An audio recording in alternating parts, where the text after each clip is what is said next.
welcome back to another video, and today's video is not scripted, it's not planned. I just missed you, and I think these past few months have been really hard in terms of reading.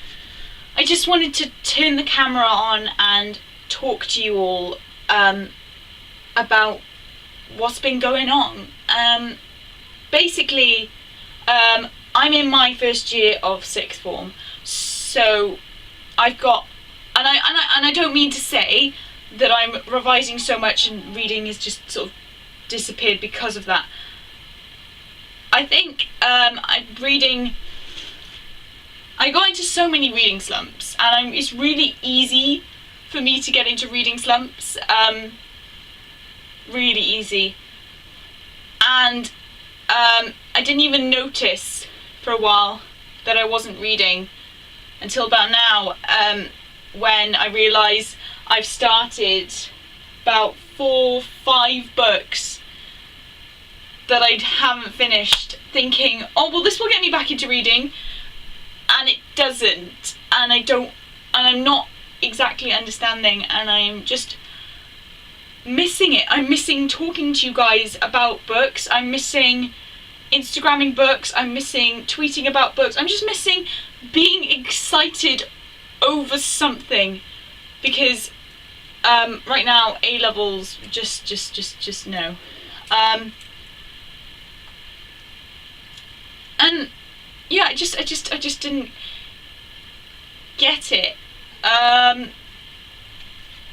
So I'm going to show you, I think, all of the books that I started, and I think my plan is to not finish any of them currently, unless I think while I'm holding them up, yeah, I'm going to push through and I'm going to give it a go, because all of these books in this pile are fantastic, and I wonder if it's just me, because deep down I love all of this.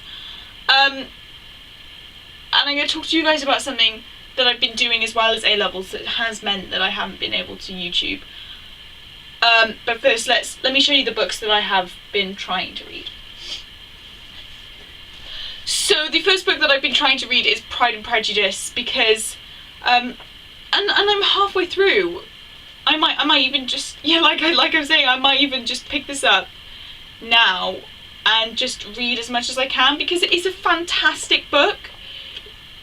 It's so good, and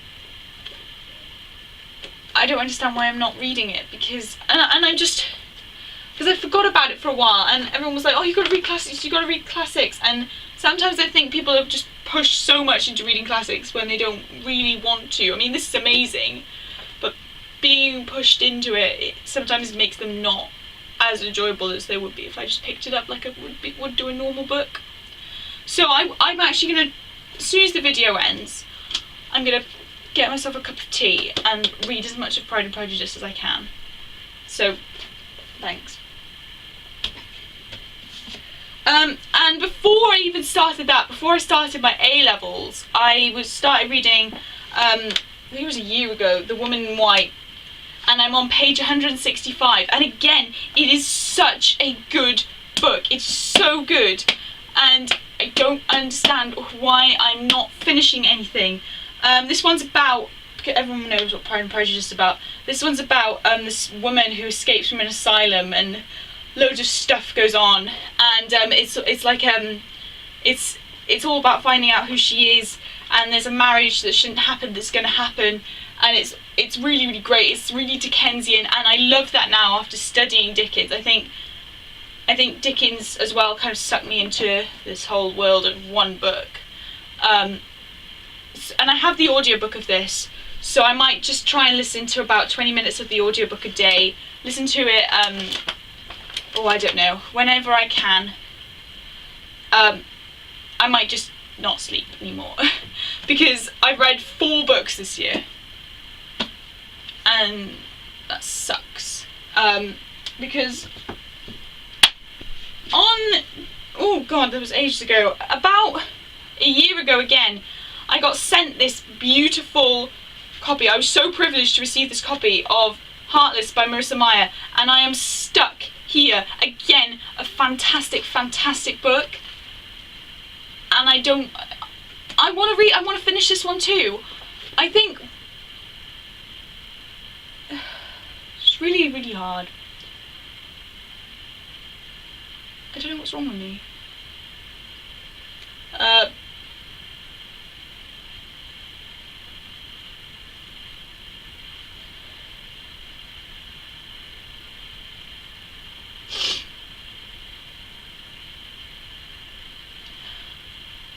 I'm gonna give this one another go as well, because this one, I loved her other books. I think that her books deserve a chance from me again.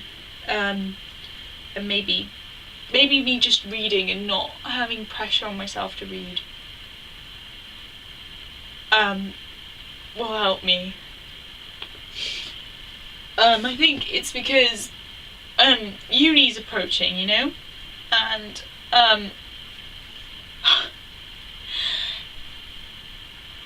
because I want to study English, it's scaring me, and everyone and it's just, what if I haven't read the right books, and it's just, yeah. Okay, the fourth book that I've been trying to read is again amazing. I picked this up because I picked it out of my TBR jar, and it's Dracula, and I'm loving this one too. It's so funny though, because I keep reading thinking, this is such a cliche, oh my god, and then you realise, oh my god, this is the cliche, this is what the cliche is made of. And I thoroughly enjoyed the 19 pages that I read of it, and I just want to finish it so bad. And now talking about all these books has made me feel so much better and making me want to read them, and that's what I love about BookTube. I think that I can just turn on a camera and I'm suddenly incredibly motivated to read, and that's insane. And the final book that I started, I've only read 3 pages of, and I might put down, is Glass Sword. I absolutely adored Red Queen, and I thought I was going to track along my bookshelf and read all of the, you know, when you do that and then you read the series along with the book. So the first book on my shelf is Red Queen, so I thought, oh, I better read Glass Sword. And Glass Sword is, the 3 pages I've read have been so good.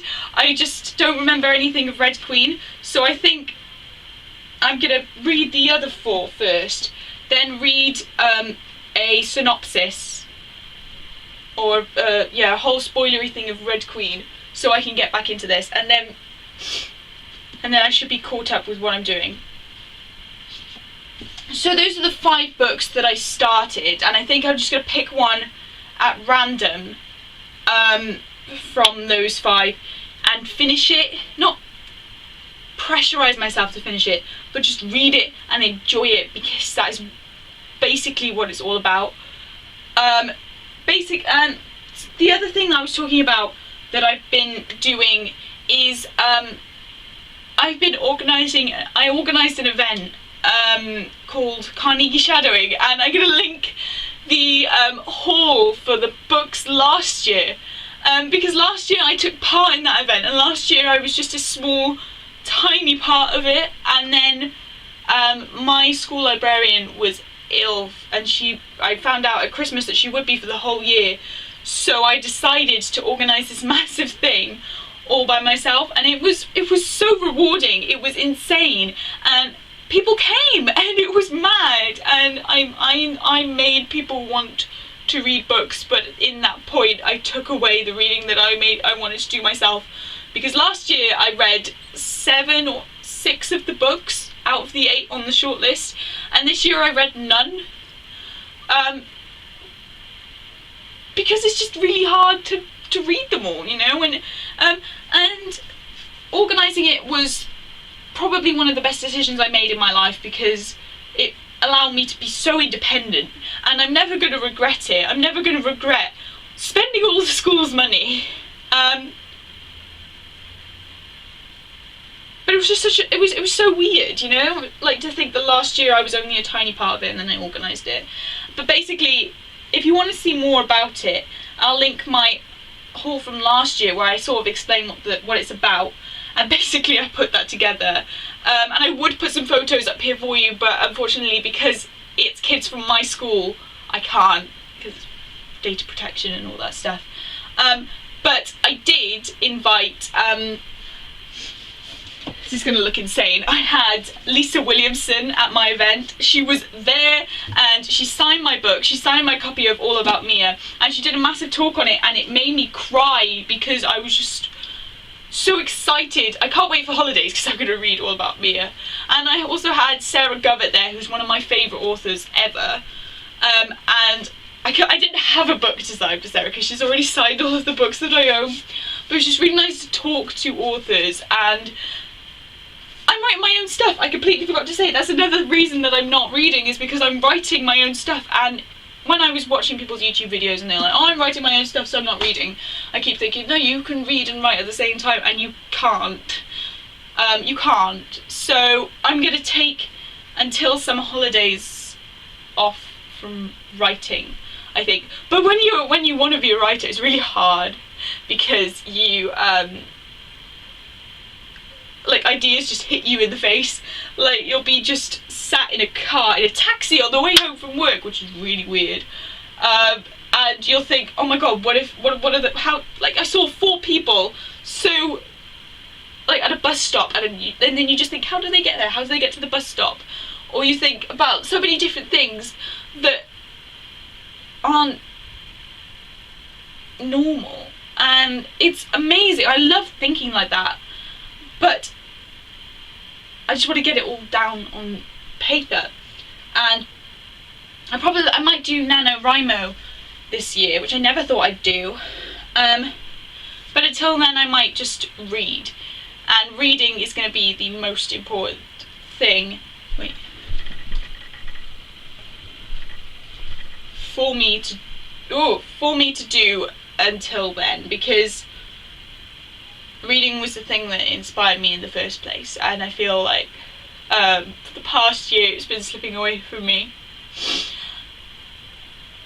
and I miss it so much.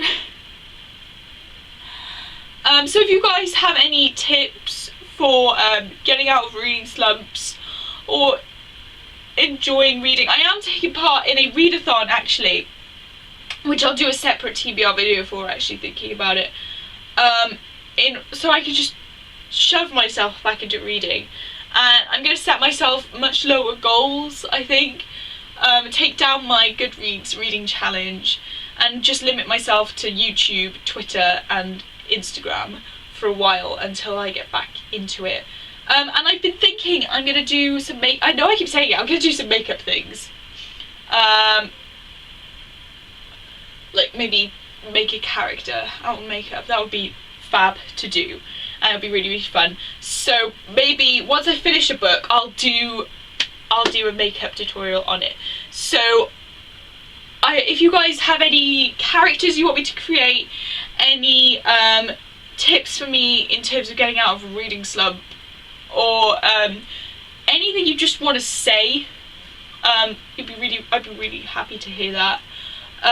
And yeah, thank you guys a million times for watching this, because it means a lot that you guys are here, and I promise next video I will be so much more bouncy like I usually am, but for now, thank you guys so much for watching, and I will see you super soon in another video. Bye.